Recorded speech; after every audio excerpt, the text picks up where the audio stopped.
ಸರ್ವರಿಗೂ ಶುಭ ಸಂಜೆ. ಕನ್ನಡಕ್ಕಾಗಿ ಒಂದು ಕ್ಷಣ. ಈ ದಿನದ ಒಗಟು: ಕಪ್ಪು ಬಣ್ಣದ ಸೀರೆ, ಒಪ್ಪುವಳು ಗಗನದಲ್ಲಿ. ಕಪ್ಪಿನ ಸೀರೆ ಬಿಳಿಯಾಗೆ, ಅವಳನ್ನು ಅಪ್ಪುವವರಿಲ್ಲ ಸರ್ವಜ್ಞ.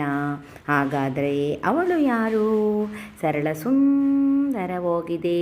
ಎಲ್ಲರೂ ಪ್ರಯತ್ನಿಸಿ, ಬೇಗ ಬೇಗ ಉತ್ತರ ನೀಡಿ. ನಿಮ್ಮ ಪ್ರಯತ್ನ ನಿರಂತರವಾಗಿರಲಿ. ನಿನ್ನೆ ನಾನು ಒಂದು ಒಗಟನ್ನು ಕೇಳಿದ್ದೆ. ಸಹೋದರ ಮತ್ತು ಸಹೋದರಿ ಶಾಲೆಗೆ ಹೋಗುವಾಗ ಒಂದು ವಸ್ತು ಕೆಳಗಡೆ ಬೀಳುತ್ತದೆ.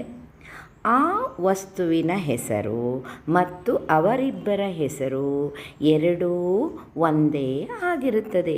ಹಾಗಾದರೆ ಇದು ಏನು? ಸರಳ ಸುಂದರವಾಗಿತ್ತು. ಈ ಒಗಟಿಗೆ ನೀವು ಅನೇಕ ಸಮರ್ಪಕ ಉತ್ತರಗಳನ್ನು ನೀಡಬಹುದು. ನಿನ್ನೆಯ ಒಗಟಿನ ಉತ್ತರ ಸೂರ್ಯಕಾಂತಿ ಹೂವು. ಸೂರ್ಯಕಾಂತಿ ಹೂವು ಒಂದು, ಇನ್ನೊಂದು ಸೂರ್ಯ ಸಹೋದರನ ಹೆಸರು, ಕಾಂತಿ ಸಹೋದರಿಯ ಹೆಸರು. ಇನ್ನೊಂದು ಉದಾಹರಣೆಗೆ ವಿಜಯವಾಣಿ ಪೇಪರ್. ವಿಜಯವಾಣಿ ಪೇಪರ್ ವಸ್ತುವಿನ ಹೆಸರು, ವಿಜಯ ಸಹೋದರನ ಹೆಸರು, ವಾಣಿ ಸಹೋದರಿಯ ಹೆಸರು. ಹೀಗೆ ಅನೇಕ ಸಮರ್ಪಕ ಉತ್ತರಗಳನ್ನು ಈ ಒಗಟಿಗೆ ನೀವು ನೀಡಬಹುದು. ಚಿತ್ರವನ್ನು ಒಮ್ಮೆ ನೋಡಿ, ಮತ್ತೊಮ್ಮೆ ಒಗಟನ್ನು ಕೇಳಿ. ಮತ್ತೊಮ್ಮೆ ಎಲ್ಲರಿಗೂ ಶುಭ ಸಂಜೆ. ಕನ್ನಡಕ್ಕಾಗಿ ಒಂದು ಕ್ಷಣ.